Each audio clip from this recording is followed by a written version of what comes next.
up for you, given some of the uncertainty and the risks and the potential economic pain that we're facing as a result of this coronavirus?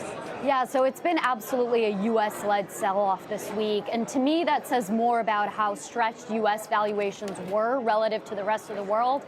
U.S. markets hadn't really corrected despite the emergence of the COVID-19 virus. And we had already stretched valuations coming into this year. So to me, it says much more about the need for multiples to come down to reflect a greater uncertainty around the impact of COVID-19 on earnings, as well as the economy, of course. But it says more about just how stretched valuations were, really. John, what are you looking out for over the weekend, whether it's data or announcements that could give you confidence to go back in a meaningful way into equity markets? I think we saw a good sign, like Mike said, on the close, right? The VIX came down. We saw money move into Carnival Cruises, which was a stock that was, the market was down 15%. Some airlines and cruise lines were down over 50% because of this virus. So the market's a discounting mechanism. It really discounted a lot of bad news. We have China PMI this weekend. Hopefully Lagarde, right? I know she's a friend of yours. ECB, I don't know. I hope you're waiting for her to do something. No, not the Financial Times yesterday. Yeah, I know.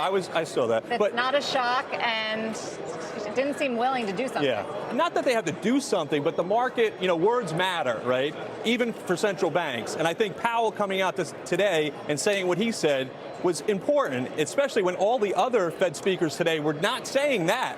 I think it's important that the Fed and other central banks don't make it worse, that they look like they're on top of it. But when it comes to actual comfort from the problem that's ailing, don't you need to hear from public health officials? Don't we need to see what's happening in places like Korea or Italy, where we can tell what's happening with the spread, what the mortality rate is, how much consumer behavior has changed, that sort of thing? Yeah, China. Things leveled off. Singapore, I think things have really... It's hard to get a clear picture. It's hard to get exactly. But Singapore, things have gotten better. Europe, the cases are still lower. The market's telling you that it already discounted things getting worse.